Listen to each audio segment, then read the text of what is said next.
Saya bangunin, dek, dek, dek. Dia bilang, kenapa bang? Dengan ya wajar anak-anak baru bangun ya. Lihat nggak itu aku tunjuk? Dia gitu lihat, spontan teriak. Pergi ke sana, search tempat. Setahu saya sekarang rumah sakit itu udah direnovasi ya. Iya. Aku ke situ dalam keadaan gelap total. Itu ketemu satu ruang saraf. Gitu kami masuk langkah kedua, dengar suara.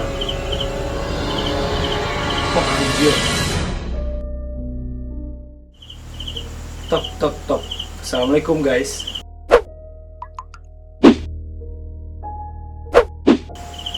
Baik lagi di channel Rahmat Aulia Azmi. Terima kasih kawan-kawan sudah klik video ini. Di video kali ini, channel Rahmat Aulia Azmi sudah mengundang salah satu peserta diseminasi Pulau Aceh. Yaitu dengan siapa? Dengan saya Ghazal Kusrabahdi selaku junior dari Bang Rahmat Aulia sendiri. Jadi hari ini malam ini dipanggil untuk sedikit cerita-cerita tentang pengalaman horor atau seram lah kita bilang.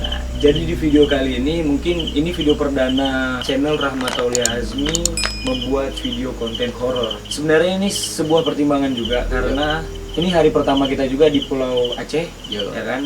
Dan hari pertama ini memang gak ada kegiatan dari awal kami sampai di Pulau Aceh, dan sekarang sampai malam ini memang kami gak ada kegiatan. Dan masuk ide dari kawan kita yaitu Ghazal, dia mempunyai cerita horor gitu kawan-kawan. Mungkin pada malam hari ini beliau akan langsung menceritakan dan memberikan kita asupan sedikit misteri ya, misteri ataupun gitulah. Ya horor misteri, horor story seperti itu yang bisa membangun adrenalin kita untuk berkemah di sini. Kami kan untuk berkemah di sini selama 4 hari gitu. Mungkin bagi kawan-kawan yang suka dengan cerita horor, jangan skip video ini. Tapi mungkin untuk kawan-kawan yang takut, harus berani.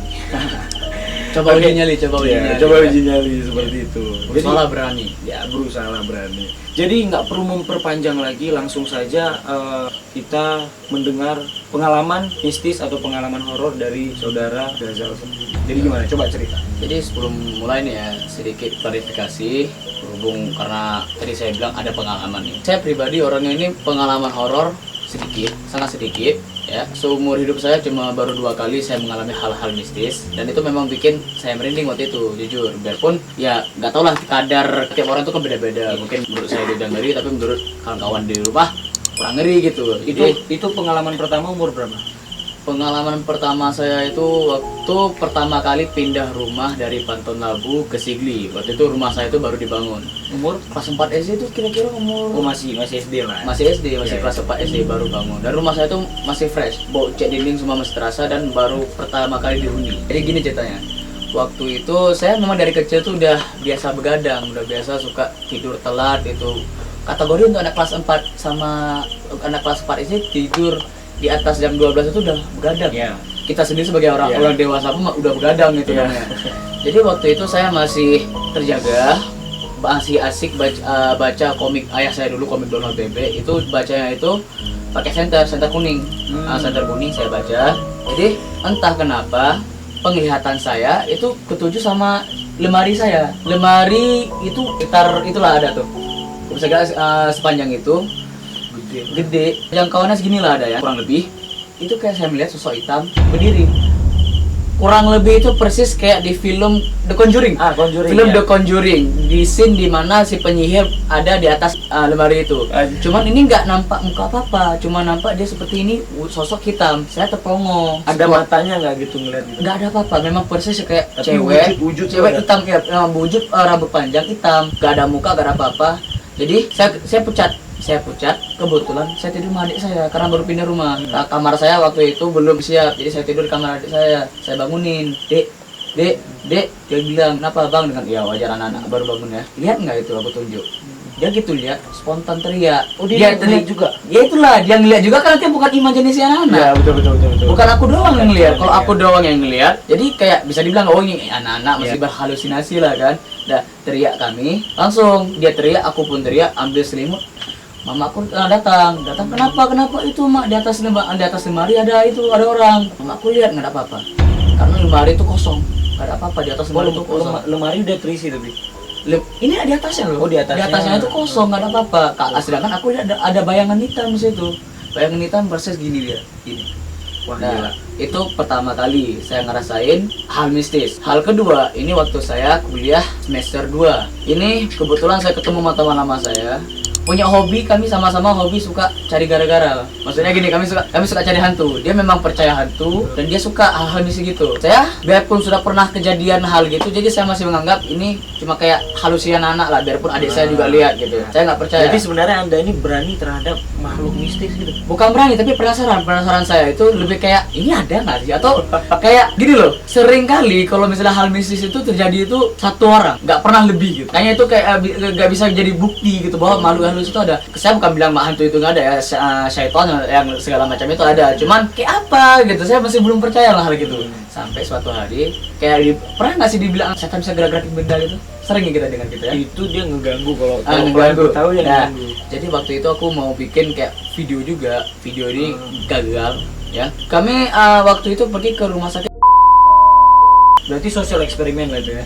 Sosial Video. eksperimen sama kami memang gak ada kerjaan, gabut setengah mati, dan kawanku pun baru beli kamera action cam. Siap. Nah, jadi kemaruk lah istilahnya. Ya. Kemaruk kami pergi ke rumah sakit karena juga cari-cari tempat. Oh, ini kayak tempatnya seram nih, rumah sakit dong, gimana nggak seram. Jadi pergi ke sana, search tempat itu. Kalau memang setahu saya sekarang rumah sakit itu udah direnovasi ya. Iya. Waktu itu belum, tahun lalu belum, masih gelap. Itu waktu pertama pergi memang itu terang. Ujung ke sana lagi itu udah nggak ada cahaya. Udah nggak ada cahaya, itu udah gelap total. Itu jam berapa tuh? Itu kami pergi jam 12 lewat. One Memang niat kami mau pergi mau cari. Iya. Dan jam 12 lewat kami pergi ke sana. Itu ketemu satu ruang saraf. Nama ruangnya ruang saraf. Dah, ini saya time skip sedikit ya. Mama saya itu perawat. Itu pernah magang di rumah sakit. Kata tanya, "Mak, ruang saraf itu kayak mana?" Ruang saraf itu kalau waktu mama masih kerja itu ya mama sering diganggu sih. Itu mama aku sendiri pernah di situ. Dah, kau bayangin waktu itu aku ke situ dalam keadaan gelap total. Itu kiri kanan nggak ada apa-apa. Itu bentuknya kayak gini ya. Lorong letter U gini. Ini ruangan masuk utamanya. Kami di ruangan masuk utamanya udah merinding. Memang nuansanya tuh pengap kali. Cek setiap ada ruangan-ruangan angker gitu kami cek. Kebetulan cuma yang itu terbuka. Memang engselnya itu udah memang nggak mau terkunci lagi, jadi bisa kebuka. Kondisi kami cuma berdua. Aku sama si Farhan itu masuk ke dalam. Itu ruangan itu langsung pengap, susah bernafasnya terus. Aku masih mikir ini masuk akal. Ruangan berdebu, memang kayak gudang loh.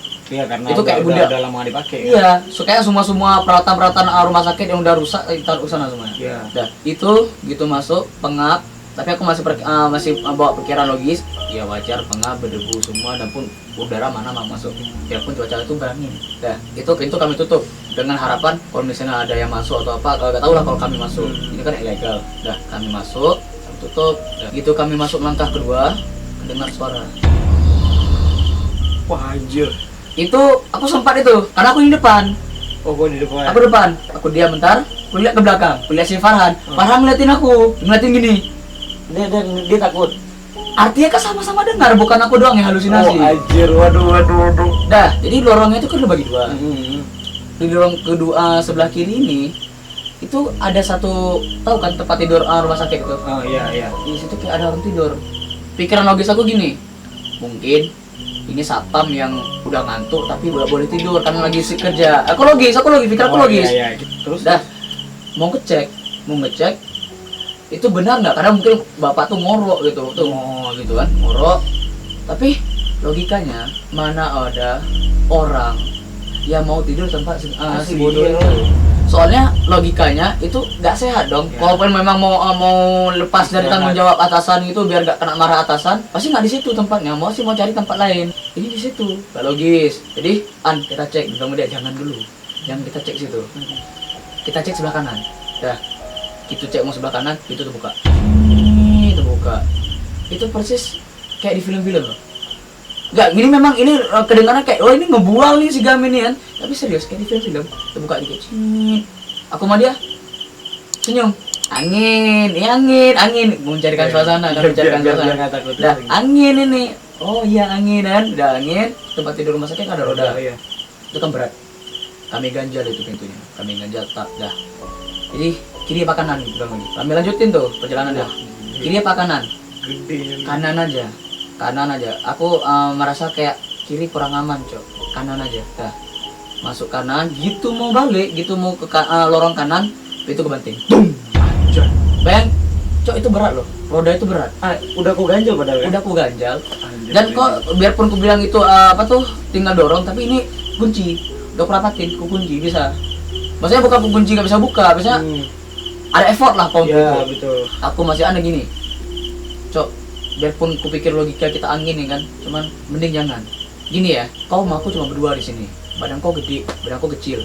Sama dia gitu kan. Kau sama aku kerasukan, pasti kita lari. Pasti kita gak bakal ngurus satu sama lain. Gila, gila. Di ruangan gitu pula, dan kami masuknya secara ilegal gitu kan. Iya, iya, iya. Udah ambil keputusan karena udah down mental. Udah gitu doang gitu. Udah gitu. Maaf kami gak ganggu, keluar. Cuma tapi alhamdulillah sampai sekarang gak ada lagi hal mistis yang kau alami. Cuma itu ya terakhir. Gila. Wah, gila sih cerita dari kawan kita ini. Sebenarnya gini, aku buat konten ini nggak khusus untuk mistis di Pulau Aceh ini, tapi sengaja untuk menceritakan hal yang lain. Berarti yang kita tangkap dari cerita Ghazal tersebut, yang pertama ada yang namanya setan itu menampakkan dirinya, menampakkan wujud. Walaupun wujudnya itu nggak full, tapi sebenarnya ada makhluk goib ini ada. Oh, memang ada. Itulah yang pertama kita ambil pelajaran, makhluk goib itu berarti menampakkan diri seperti itu. Yang kedua mungkin kita dengar cerita Ghazal yang kedua, itu makhluk goib ini ngeganggu. Bukan ngeganggu, ibaratnya kalau misalkan kita bilang apa sih? Sebenarnya gini, ini mau ku utama sih kan, makhluk goib itu mampu untuk menggerakkan benda. Mereka mampu misalnya kayak bikin api, lempar api, mereka mampu. Jadi kalau misalnya ada memang kayak penggerakan benda itu secara tiba-tiba, ya itu memang dia. Tapi satu, kita nggak usah takut. Kalau kita makin takut, ya mereka makin kuat. Kalau kata Ustaz Khalid Basalamah, kalau memang benda kita digerakin gitu dijatuhin, kita jatuhin balik. Aku juga bisa, bukan kau aja. Iya. Gitu. Gila sih. Terima kasih lah Zal udah berbagi cerita. Sama-sama juga makasih udah diundang ke YouTube-nya. Siap. Perlu Instagramnya ya? Yoi, Instagram ada, nanti aku taruh di deskripsi. Aman tuh. Bagi kawan-kawan yang suka video ini silahkan kalian klik like, dan bagi kawan-kawan yang belum subscribe silahkan kalian klik tombol subscribe di bawah. Dukung selalu channel Rahmat Aulia Azmi agar channel ini semakin berkembang. Terima kasih teman-teman sudah nonton video ini sampai habis. Saya Rahmat Aulia Azmi dan rekan saya Ghazal Nusabari. Kami pamit undur diri. Assalamualaikum warahmatullahi wabarakatuh.